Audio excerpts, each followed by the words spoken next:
I want you to stop shoulding all over yourself. Words are powerful, and I'm sure you've heard the saying, sticks and stones will break my bones, but words will never harm me. Well, is that really true? Words do a lot of harm. There's also another saying that I love is the pen is mightier than the sword. So think about these two phrases or sayings that you've most probably grown up with. Think about them. You think a sword is a weapon that you can, kill people with. Knights used to use it. It was a weapon for many, many years and, thousands of years, and they still use them today. But then there's the pen. Think about what the pen can do. All the peace treaties the pen can sign, all those words that a pen can write, the love letters, just receiving a note, just saying a quick thank you or hello. A pen is really powerful. So I want you to think about these two sayings and what they mean for you and what you understand about them. But let's get back to words.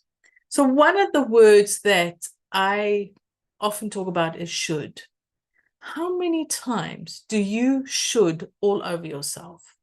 I should do this. I should do that. I should be more like this person. I should be more like that person. I should have achieved X, Y, and Z by now. I should be there. I should be here. I should. And this is what I call shoulding all over yourself. Should, when you use the word should and you think about it, so whether you use it when you're talking to somebody else or when you're talking to yourself, should brings a lot of guilt. There's a lot of pressure with this word. There's a lot of guilt. There's a feeling of inadequacy. So really think about it. When you say I should, what are you really saying? And why should you? What is the meaning of the should? Why should you have this idea, this thought, this person, be like that, have achieved X, Y, and Z? Who says? And is it something you really want to do, or you just feel that you need to do it? So again, comes this pressure of guilt, this pressure of feeling inadequate, this pressure of judgment. So what can you use instead of should? What can you start to put in place of it? So before I get into that, I want to just get you to think about should. So when you use the word should, think about what it is that you should be doing and really feel, is this something that you want? So I'm going to give you some examples of words that you can use instead of shoulding. When you think about should, start to think about, is this something that you want? Is this something that you want in your life? So words to use instead of should.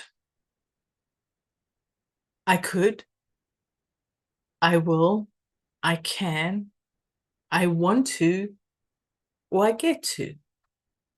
So try and think about how can you replace that should.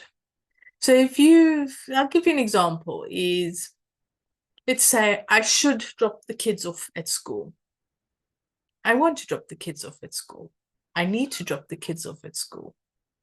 Or I should make dinner. I get to make dinner. Or I can make dinner. So start to really think about the word should and how much are you shoulding all over yourself. Take that pressure off yourself. Just because you think or you feel that you need to should do something, is that really right? Is that really the truth? Or is this something that a belief that you have because you've been told that you should? Maybe a partner or family has said that you should. But is that really what you want? So I'd love to know, what do you think about the word should? How does that make you feel? And how can you change it? How can you start to see more what you want and less of the shoulding all over yourself? Take that pressure off. You don't need that guilt. You don't need that pressure. You don't need that judgment. Because you are who you are, and you are an amazing person just the way you are right now.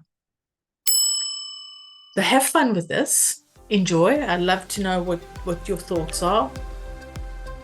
But above all, remember to live your life with confidence.